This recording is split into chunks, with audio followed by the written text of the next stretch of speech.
Master on a oba c'est la film ekolo yesu. Masa na côté morobo ya panza badama za bato babiloko bato panza lo basali wende na kati borna ba. Vous comprendre? Ah yo que si bato balala banzala te par rapport ya histoire à film ngo bato balala banzala ba finga epet.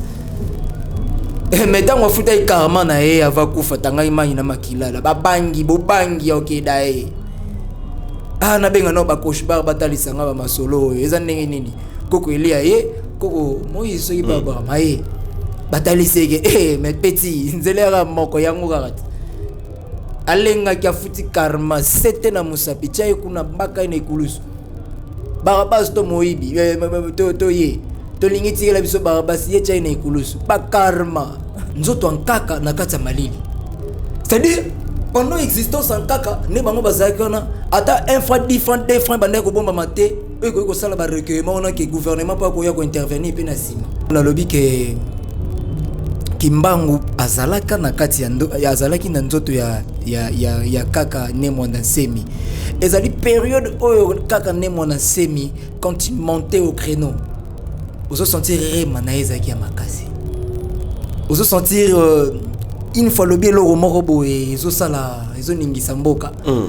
Donc ozo sentir esprit ezaki na kati na c'est ça parce que tout homme ozarna esprit à révolution kati na et ça esprit ya Kimbangu parce que tout ça bateau to subir na époque na biso histoire mais to subir ba fête ndenge ba tata na biso ba utai koleka alors fumu Kimbangu mutai ko suki sa ba maambwana à combattre bango tisuka oso comprendre esprit wana oyo kozaka na kati ya muto azo telemela ba makambo nga na benga ngo esprit de Kimbangu alors kaka mwana Semi azalaki na ba esprit wana à un moment donné Néo Kaka a changé totalement. Yango na lobi ke esprit tellement esprit ezalaki déjà katinae yango na lelo peto lobelaye c'est-à-dire atiki histoire yango to lobelaye mais tango eko perdre ba esprit wana eko perdre ba rema wana eko perdre oyi Kimbangu tsaki katinae po sangisaki et comme ba maître Jésus et comme voir même ba secte mususu pesi ekotaki. On se comprendre. Et comment to lobanini pona yo na temps wana force kaka zaki na ba même force té na ba période wana to comment na ba période wana ba mais indiqué zaki toujours obeta non tala kaka soka zalai kaka na sima Kimbangu na ba ndenya kaka zalaka na ba période wana mais to ko le la kaka avant boyeta dans les vents coulants du monde. Mbote mokili mobimbe 5 ba ki vous allez belé au parleur charge sikawapi bo aprenaka et pas ya bande ko na bino o balekaka awa pona ko pesa ya bango makanisi concernant ma belé na biso mikolo nazoro lobaka que la patrie ou la mort nous vaincrons, c'est-à-dire que likama ma belé na biso likama ma belé et Kendaramoulaye ils allaient de génération en génération le Kamama Belé na biso le lolo surtout zali nandeko moi na bakoko to remeka pe ko solane sur la question le kambo ya ma Belé na biso ndenge nini mboka ezali ko kendele le lolo kambo pe to ki bande comme se peut balancer fédéralisation ya ba force ya ba pouvoir bande ko basangana mais ko sangana ezali malamu na kombo nini na soubassement nini na idéologie nini ndeko moi na bakoko ko répondre à la question na biso mbote na yo yenge kendo mfumo mukendi bonio kimi ezali na ngolo bakoko. Voilà moi message ni déjà ko s'adresser na population na bande ko nyonso be baza kolanda biso. Voilà message à malamu ezali kotalisa bande ko bai mboka ke tokomi penza na maponami yango yo mutu na mutu ayebi nani ya kopona. C'est-à-dire bosala maponami na ndenge longo bani malgré pasi ndenge ndeko na biso leki na biso kulutu pe ya bana mususu ayembi ete akokite nzambe apesa ye ndambo bombela ye na futur, c'est-à-dire ndeko ngoni venake no eza na suka mais yete mutakomi na suka eza pona kotala te ndenge lobi na ba paraphrase na ye que posa ko fêter mais na este pasi pour ça qu'on l'a kitoko mais na este pasi donc c'est un message très profond ngakuna lanza on karande lelo na lobi oh mais pesa éveil de conscience to nini yango nzembo e kotinga makasi lokola dernièrement nzembo moko ite ko bima ya bande kwa impère ya nini to salité. Donc ça va de mèche donc congolais il faut ko yeba nini pe nani oyo il faut opona po to lingite ke chaque épisode des ongara, même épisode des ongara chaque année quoi. Merci. Voilà, alors tu rejoins un peu par rapport à la préoccupation et là qui bandeko na maloboloba qui l'autre fois balobi maître à karaté sur bengi maître à judoka maître la kisiti qui a sali maître nae. Ouais. Yo après na tel ce qui bat que tu doutais un peu na ceux qui na réincarnation ya kimbango pa ya kaka si seulement si azaki ko belela Jésus-Christ comme maître. Quand on que maître ya karaté ko belela pe maître à judo maître la kisiti kaza maître nae. Mais muto azali maître ezabiso muto benga ngo maître. Mais na art martiaux ba benga sensei parce que ngana za sensei 3 dan ouais yebi 3 dan na uti na taekwondo na plutôt na uti na boxe na kimo masalum ke na judo parce que on a qui moi copa quartier quoi donc il faut atobeti les kofiso bacho woso donc muto na ko ici a gagner après to ke fan da penda na taekwondo sko ti 3 dan boy donc ils ont jeté donc je connais Oyo Babengi maître. Un maître c'est quelqu'un qui a tant de maîtrise quel que soit de bêtises. Faut se comprendre. Donc natanga ki ma message ndeko wana mais na moni que c'est comme si a comprenait ngate. Tango na lobi que Kimbangu azalaka na kati ya azalaki na nzoto ya kaka Nemo na semi. Ezali période oyo kaka Nemo na semi quand il montait au créneau. Vous sentir rema na ezaki ya makasi. Vous sentir une fois le bien le morobo et zo sala zo ningisa mboka. Donc vous sentir esprit ezaki na kati na c'est ça parce que tout homme ozar na esprit à révolution kati na et ça esprit ya kimbango parce que tout ça bateau to subir na époque na biso histoire mais to subir ba fête ndenge ba tata na biso ba utai koleka alors fumu kimbango mutai ko suki sa ba maambwana à combattre bango tisuka oso comprendre esprit wana oyo kozaka na kati ya muto azo telemela ba makambo ngana benga ngo esprit de kimbango alors kaka mwana semi azalaki na ba esprit wana à un moment donné Néo Kaka a changé totalement. Yango na lobi ke esprit tellement esprit ezalaki déjà katinae yango na lelo peto lobelaye c'est-à-dire atiki histoire yango to lobelaye mais tant ko perdre ba esprit wana ko perdre ba rema wana ko perdre oyi kimbango tsaki katinae po sangisaki et comme il va mettre Jésus et comme voir même ba secte mususu pesi ekotaki vous comprendre et comment to lobanini pona yo na temps wana force kaka zaki na ba même force té na ba période wana to comment na ba période wana ba mais indiqué zaki toujours au bêta non tala kaka soka zalai kaka na simaki mbangu na ba ndenya kaka zalaka na ba période wana mais to ko le la kaka avant boeta na ko loba ke kaka qui est trop jeune kaka préparé même pas relève nae.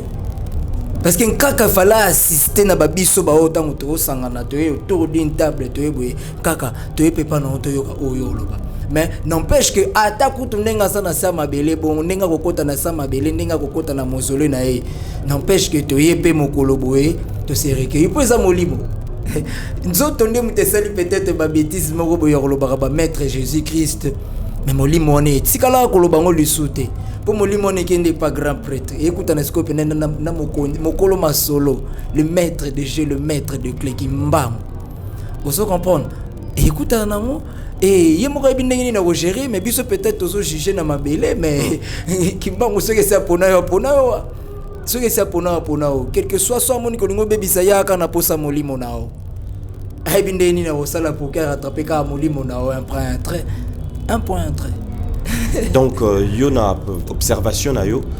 Tu vois que tendance échange qui carrément on peut pas se mélange kotaki et komaki pena mélancoliser donc on va bien la mélancolique spirituelle quoi et kotaki makasi et ça là qui kaka perdre mais tu crois que réellement ça qui continuité à mission non continuité à mission azalaki nango parce que mutu na ba Afrique boy po peno fanda osangisi bato batie bapesi yo confiance ya koyoka yo hein ozo incarner ba puissance moko boy et ça ba jeté et ça jeté nazo biso fumukendi et ça le papa ki mbango kiangani tango ozo incarner oyo yazali azo fandisa bato bongo nalilo bane moko kaka oyo kaka ki mangisa papa lobby ekei mutakoko tsaisusu likambo moko tena kulango donc na kikongo balobaka nzambi vo tele donc nzamba alobi vous comprenez ba puissance wana bankaka bazalaki nango ba puissance wana ba koko mangongele bazalaki nango vous comprenez ba puissance wana ba papa mpadi bazalaki nango et ils l'ont maintenu jusqu'à la fin de leurs dernières heures. Vous comprenez ba maintenant qui a bona yo na yena dernière heure kaka mukeninga na bomba katanga za mona bakoko kaka na dernières heures à bebisaki. Baby c'est comment dans ma baby et voilà les retombées et voilà les retombées non solo bano na lati Congo na nzoto na lati liputa ya mama na biso ezanono momentalement na couleur oyo remona ngo za liputa mama na biso po dernièrement uté kozana ba 6 étoiles uté kozana ba impair vous comprenez mais na minute tozana oyo za liputa mère na biso c'est-à-dire non yoka soni pa nani to no banga nani pour que na bisa moto vérité na likambo ezana katsa lopango mama na biso non banga nani posoko luganga na bandingi nyoso kutano ngati na ibisa ibino nyoso ngaza ya modèle mususu. Voilà, maintenant il est temps au Sangana. Vous allez pour y aller. Il est vraiment un grand temps pour nous pour qu'on se réunisse to tchasiko pena banselele ligola mesa. To tchapena banselele ligola mesa. Et bon il manie comment on rentre mutu ya soso e katana. Donc makila ya soso ya kingwe kita, il est vraiment un grand temps pour nous siko pena to sala mambo. Vous comprenez? Toko kende pa papa kimbango kiangani. Toko kende nkambe pa bandeko tuo toko sangana toko kende pa papa kimbango kiangani. Toko kende na recueillement ya bobseki ya kaka ne mon ensemi que tout ça après ou avant yango, ça serait une organisation très forte. Tokende pa ya mbuta masambukindi parce que tant on a cité bandeko wana basa bato basa ba chef spirituel na ba etonga na bango pour que tokende otalisa bango c'est quoi le but, c'est quoi le projet et sous-bassement na biso spirituel na sous-bassement na biso ya sous-bassement toza nango posa ya rendement vis-à-vis ya maboko na bango pe likolo na biso tous en ont besoin. Donc il n'est pas na ba etonga ya ndeko kulutu mfumuchikeva yepaza na etonga na toke n'est pas na bango nyonso tout. En fait et vous allez le moko boye pour une première fois ezate kenga mona bakoko monazo sangisa bato. Moi je suis pour rien. Eza molimo ezotinda ngai kati na ngai ke il faut to sangisa bandeko wana. Bandeko Kirikou, bandeko Masamba, bandeko Nyosto Abouania, bandeko Fils de l'Homme, bandeko tout wana mutu nyoso batu tout wana, j'ai pas le temps de te dire ou citer des noms ya batu wana balé kaka l'une après l'autre na émission na yo na bakiti o ngana fandeli. C'est-à-dire ezali pote tolia siko nzungu moko biso nyoso to. Si bien que batu ba luka ba subasement nango kozala nini mais il faut d'abord batu basangana soki koyoka ne kozala nde batu ba komona ke no subasement na biso kozala soki koyoka ne kozala te mutu wana pe bo comprendre que ye aza l'écart po ayokanité na ba x vous comprenez donc il y a mutu ya d'abord ko fanda ko sangana ba numéro mususu c'est kotaki déjà na groupe WhatsApp. Même il a fallu même que je t'appelle ce matin. À un moment donné, tu n'étais pas en ligne. Après un moment donné, Nazi aux qui peut occuper. C'était pour que na rattraper le numéro, c'est pas naïo parce que yo aux le numéro, tu en as été vis-à-vis de l'appel et tout ça. Donc, tu en as tout le numéro, c'est une affaire. Il y a ceux qui ont 30, ça fera du bien. En mémorial de 30 ans de prison, il y a Foulouse Kimbangu. Donc, tant que Péto Sanganaboy, et Zapona Congo Kimbangu, Congo Kachopa. Donc c'est-à-dire il y a des fondements. Base il y a bosangani wana. Bon, je te dis ils a fondement mais oyo ya robimana kati ezato fanda nano parce que oyo robimana kati ya ndeko moko ya ngonde ya mutu ya par rapport koyeba c'est quoi le but d'abord avant de se siéger après mutu na mutako mi koyebisa biso oyo ya kozala nango par rapport ya idée ya komonela na likambo lindusa oyo kosangisa biso nde tokotala mamonyo soto ya na sima après tokokende pe pa baimboka ba politique kotalisa bango pe likambo bango parce que za likambo moko boye bon panzana te après en fait oyo panzana pena na ebite so ipe omela na Congo na ebite so omela na babela pe salema wana na ebisio fumu kenzi ba délégation chezaki babi que non ba rituel et salema avant mutako tawana il faut pe mutaza na pouvoir et puis oyo romeka que kei tout ça dans yo mo mona ba retomber na yo qu'est-ce qui se passe au fait fumu kendi nga yesala nga bien kotala ke ndeko masamba ndeko kiriku ndeko tikeva ndeko tutu ndeko nani tu akoleka awa ba pasteur et tout na ba maître spirituel et ça là nga bien ceux bazoya bazolo la spiritualité ba maintenir base mais ya mabe to ya pasi ezala ke mendicité na sima ya spiritualité yango ndeto na ngo posate yango peut-être ndeko zala imabe ko kabola biso na bandeko mosusu na kati ya masolo yango ozo comprendre o ba oyela biso na esprit ya kanyaka alors que biso to ya esprit ya kanyaka te ba koko na biso so baningi ba accompagner biso na likamo bo ezala ya malamu pona bango je crois bien to okele la te na ba poche na biso to okele la te ba ebi nini bango basala d'abord il faut to banda pona likamo no se senga bo bandi bato batali évolution na yango ba moni vraiment que oui total ngona ndenge pe kokende mais ça la te que mutoyer azana posa d'abord ba même entrée ya miel les anon ndenge nini to ba masolongo ozana ndenge nini pona ba rendement ba nini biso tozota misika ba transport ba nini tala yo zotala musika transport ne lelo tala musika to uti comment so subir tala musika to uti ba koko na biso ba katani maboko pona ba 1 kg 10 kg ya cobalt. Vous comprenez? Baso katana maboko, baso pendre bango soka kokisi ata 10 kg ya pamba te, mais ça memi quelques kilos 8 kg ya pamba. Il faut ba kata eli boko moko pomba la sima kokisa 10 kg sonyoto liboko mususa ne ko katana qui n'a pas vécu ça, qui n'a pas lu ça, qui n'a pas vu ça historiquement par rapport à génération. Vous comprenez? Mais soki bato bongo ba oya mukendi même ka ate yokuta biso na plateau to bunda. So pona kimbango ngana bagari. Donc mutona na cheli banda na cheli banda na bisi. Voilà, mais bande ko baso na peke question kimbango nini sko yo zali kolobela. Mais kimbango nini? Voilà. Mais ceux qui balingi batala aspect ya kimbango mais déjà na bisa en fait bato balinga kotala au parler on ne sait pas comprendre aspect spirituel na ngate. Moi j'ai une autre optique de voir kimbango. Mais kimbango yo ngana sola na à travers mukendi. So bozolu kana moni sabino kimbango ya liputa, kimbango ya torsni, kimbango ya coupé, kimbango ya safari. Mais non, to cité bango ebele, c'est faut aussi ça Congo mobimba. Parce que papa Masambuki dit Samuel le père, il avait l'esprit de kimbango donc kimbango. Papa Diangenda, il avait l'esprit de kimbango donc mais qu'est-ce qui a fait que ba père wana ba Kwame Nkrumah, il avait l'esprit de kimbango. Balumumba, bagina ba esprit de kimbango. C'est la révolution, je te dis. Nelson Mandela, je te parle de Nelson Mandela oyo avant Kota Boloko. Avant Bakanga Nelson Mandela, le vrai Nelson Mandela. Oyo avant Kota Boloko, Kimbango.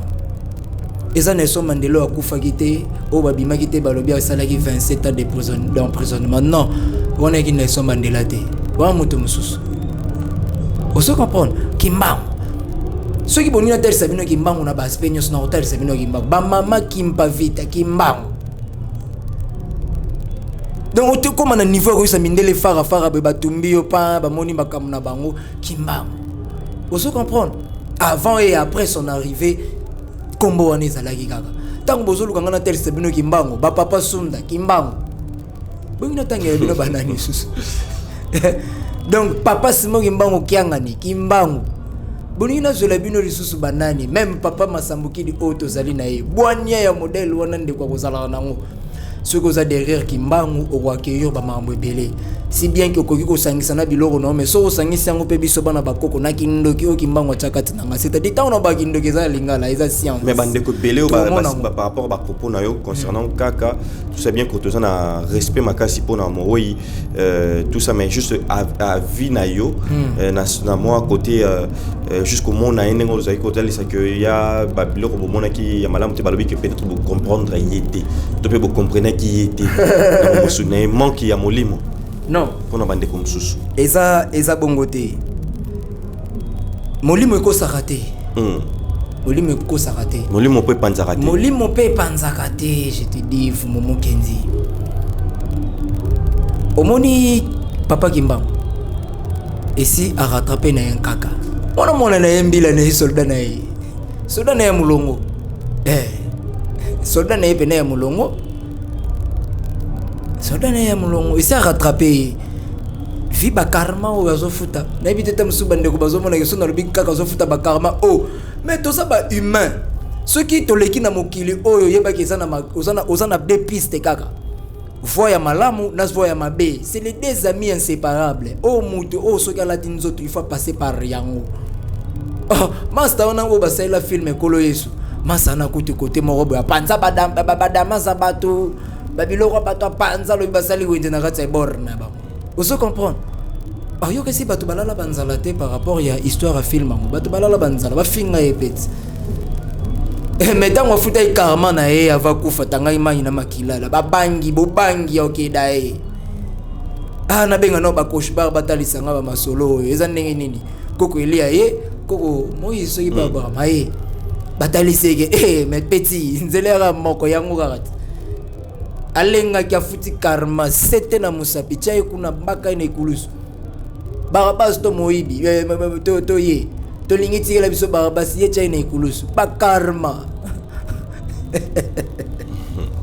donc quand on peut ko futi ba karma aso umela na malili eza mapesiko eza koto ezo frapper pe biso koto mo na fandi boye kutinga na saba mbende nanga na raisonner benobi mais non c'est des incompétents bato tout baza na sillage kaka ndenge nini comment boko umisa kaka na kati ya malili ikota makasi makelele mata bien ikota dedans na continuer. C'est enregistré par Tion. A sauver Pegarasso et qui m'a les côtés. Donc c'est vraiment des incompétents. Kota la kebazo umisa nzoto en kaka na kati ya malili. C'est-à-dire pendant existence en kaka ne bango bazakana ata un fois 10 francs 2 francs bande ko bomba maté e ko sala ba recueillement on a que gouvernement pas ko ya ko intervenir pe na sima. Non, mais le dossier comme le niveau Yanzela, c'est plus de 300 000 dollars. C'est plus de 300 000 dollars. Ce qui 300 000 dollars est limité, c'est-à-dire que na Mali lipé, tout ça na wana. Non, famille c'est un problème. Famille bango baku kundeta pa na ye na lupango na ye, ce n'est pas un problème. C'est un problème à famille. T'es comme l'État inde a joué charge na ye. C'est-à-dire kaka akoki kokunda manenge famille lingeli ceux qui kosenga ba exhumation après une année ou 6 mois ba ko exhumer nzoto en kaka l'état bongisaka nzela po mais famille ça a problème tes famille ça pour ça kundani ya bango ndeko ya bango papa ainsi de suite mais l'état balingi ba honorer parce que c'est une famille biologique voilà bongo famille spirituelle bazolo bani o bazaba bazala ba abe banani bana mitinda banani tout wana ba kozakana anaye famille spirituelle. Et quand je parle de la famille spirituelle, ils ont la même bano ya simba na molimo basar na ba gouvernement basala rasuki wapi basana ba misala de partout bango bazolo banini po wana za papa na bango skum tazoki mbana malili po so sale pe propre ta ko beta turbo na 12 heures ko tala pe na be njoto na ngeza kana mais bazo respecter njoto na ngata vous comprendre place penezo sala pe moi patient wana donc bande ko batika na bango ko nyonga soki ba oki ke na lobi kaka bele la ki micromètre Jésus Christ donc bolo ka pété boye ba so pe nini non on reconnaît l'habit par le monde par son habit donc on reconnaît mon abakoko quand tu l'as ça et de ce qui parle. Voilà, alors le look par rapport à combat, qu'est-ce qu'il nous faut bilinguer? par rapport à combat tous en ango babilenge nyos. Et ça la babilenge baza ba kemit parce que j'ai certains groupes na ba téléphone nanga au monde keno groupe de kemit de nani groupe de kemit ça se voit que voile moko c'est le mot bilenge est belé na cerveau. Je te dis d'abord na cerveau. Parce que il y a de ces gens ba mon na me ba talate. C'est des Ivoiriens. Vous comprenez? Ba mon na mais ba talate. Plutôt, bazotala mais bon monaté. Ivoirien, c'est des Ivoiriens. Voile que c'est l'ombre bilingue dans le cerveau. Et il y a certains qui commencent déjà à allumer leur cerveau. Au moins, et j'ai parlé avant-hier, nanganda na biso mo buto fanda na bayaya, moi ni zo senti que yaya mo robi, yaya ngana terre, la terre ba kitu matina la ola na banani boy. Ah mais na ndenge mission na yo, mais ngana tuno fara. Solo li to koti na mozindo ngana simbi bible te nazota liseka kende boye tala na passage boye tala boye abi mesiko to sani to ko mana sota ba musulman na bise meno soko to ke kuna kutuko ezoko sauter lisusu po wana ba yaya o ba pesa christianisme espace wana ba yaya donc bazana même mission ba ngondinge ba yaki ils sont traités de noirs na esclavagisme na bandenge na bango 3 millions 18 millions plutôt 8 millions de noirs ba traité bango esclavagisme christianisme yena sima a débordal siko bango ba débordable christianisme donc ce qui est donc ça ko sauter les sous ko ikunata oh mais passage ni biblique yoko pesa ngai pour que na se référer que non christianisme a toléré ka esclavagisme ne se me va dans Exode chapitre 20 bandara na liboso basolo bake non je suis l'Éternel ton Dieu qui t'ai fait sortir du pays de l'Égypte dans la maison de servitude nazanzambe o na bimisio na mokili Égypte ezani Afrique donc ya zanzambe o bimisaki batu na mokili Égypte c'est-à-dire ba brebis perdu d'Israël bimisi ba en Égypte a imposé likolo na bango lobi ke non bino boza ya ngai boza na banzambe moso liboso na ngai te question yo il faut se poser en tant que ndeko mutu monde lo langa. Il faut se poser question encore. Nzambe on a bimisi bango na mokili Égypte. Azan Nzambe ya égyptien to ya kutaye kuna pourquoi ya kozala mo kaboli boy na basansa. Donc il y a bimisi ka bango et puis elle s'imposer. C'est-à-dire au moment que exemple texte au basana ngo pona ba brebis perdu ya Israël mais lelo texte ngo ba Israël ba kenda ezongelanga na yo na Bible. Yosko mutote ya ngo bandimi na ona tongo ke di commande melo biboy di commande est-ce que ça bango bandimi no te ka abukani na koseka ndeko mukenda série a série tuvaité. Ah mais non. Ce que koko epengelo mususu et accompagner on a dit ndéonanga va effectuer des recherches. Ce n'est pas nous sopela ya ngwa au mona tokonoka lo mvula. Mais Bible wana kaka alobi na yo boye. Lukoye baboyebi boyebi ekofungola yo. Pour amemi bino na texte moko alobi peuple na ye eza kokufa pona bozangi boyebi. Faut que tuna boyebi ya nini? Il faut que tuna pe boyebi ya nini? Ntango ezolo bana que la vérité t'affranchira. Quelle vérité? Et quel peuple est opéré faute de connaissance? Connaissance de quoi? Ndekona bisinga mon frère nga ifuna ya place aux à tout moment. Na sur nga pena na mo sentir lo mo boyeso benda ngai ke na koza oisa banzela na ngate na bisi mais voilà.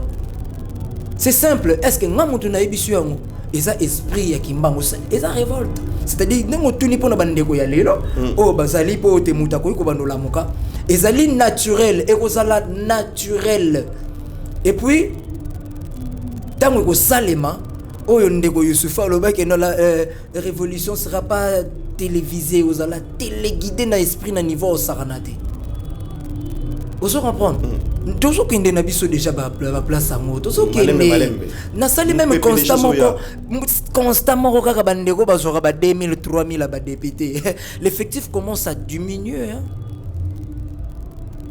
Conscience quand même il y a congolais là les comment ba gouverner ba tumsu bazo la UE na place publique il y a aussi propagande et tikali que non que bazo lobela ku président ku ta face ku tu boye et tikali pena que to koti sayona au comprend to koti na show yo lingi to kutana na terrain ya bondo bien na terrain ya sosa ou bien na terrain ya mama yemo to koti sayona après to beti yo pendant to beti yo na ba makambo yo to sala pendant 5 ans to publier to simo konzamboka yete yo ta mérité nde boloko na mapona mu konzamboka c'est ça manongo de na molimo oh to ça na ngaka ba eza na ngaka ba na ko bien ngoni eza na ngo ko remplir ka ba souche vous comprenez ba maponami oyo eza na ngo ba bilo stratégique. Mais il y a mon konzambo ka ngana tala ya ba député parce que bona ba mandia o ba sala ke ngiri na biso ezala na salité bandani na biso ezala na salité ki selemba na biso ezala na salité mi kongo mona na ga lo les province qui sait ce so bi maloko province mo be pembeni ya Kinshasa ba nani oyo ba pompage ezala ko ba province plus près ya Kinshasa. Ça donne pas l'image ya Kinshasa autoza nango posa auto salaka nango pena posa o ba ko na biso ba no benga Kinshasa la belle. Vous comprenez? De perdre. Arrêter à modèle liko na bango po bana posa batondisa ba makango na GB ba fanda na ba suite bango baleka na ba butu pilon zo ka sazo ke intervention so ipa ambulance ya moto azo salarié cardiaque mais yazo ke rendez-vous na e. Buzoba fumu mukende. Et donc l'effectif commence à diminuer. Donc ma jeune ba mo fungola miso. Et c'est le moment pas continuer à lire wana. Voilà. Pas continuer à lire wana. Toi na posa to mona ba bandeko Tracy Gomez aujourd'hui il est recteur de l'université. Le bien postulé comme état ministre ya soki nini wana o kimbango ko fungola. Voilà. Vous comprenez? Ouais, tout ça pendant na ba posa nango. So comme état ministre affaires coutumier et ça la bien pour le bientôt mbola pe koko komba koko na e. Vous comprenez? Voilà, tout comme on a souka, il y a un peu, il y a sensibilisation, il y a on feedback, na ba téléspectateur na biso, ba mega ya pe ko tuna ba question, na ba commentaire. Tout comme kabwana yo contacte sur OK opesa et puis na mukuse nini bat ba OK retenir pour na lelo de façon que prochainement tout plonger dans ba sujet d'actualité monsieur. Voilà, c'est toujours le même numéro de mon abakoko 089 420 71 78. Pour la bande de Brazzaville 089 420 71 78. Donc à retenir ça que Mokonzamboka azana maponami mais maponami liboso ça maponami ya mentalité na biso to pona na mental. Et alors, nous sommes subir. C'est le moment et chaque toute jeune a comprendre philosophie nabiso, a intégrer biso, surtout bandeko ba koleka on haut-parleur, azala kulutu, azala leki, azala papa, azala yaya, azala maître spirituel tsungunza. To faire appel pena bangunza mosusu oyo na komai ba kombo na bango na koleka isu na haut-parleur tant ko pesa mela biso, to ko tutoyer certains noms et prénoms. Oyo bako accompagner biso na vision autozanango parce que ezelo monde na salemate na Congo. Donc nous allons oser de le faire. Pourquoi? Parce que nous sommes appelés à subir tout ce qui est dans notre génération et il faut génération na biso moko to alimango so to alimango te bato libanda te mutu baroya ko alumele biso ngo. Merci. Merci beaucoup, bien dit. La grande équipe, vous allez vraiment que ça là est fort parce que que rapidité un peu moins temps de comment qui est monsieur quand vous allez retravailler à la grande équipe. Là on est stressé tout ça pour une manière yako CPL Sabino toujours. On pense qu'on est de cœur avec vous. Merci. Dans les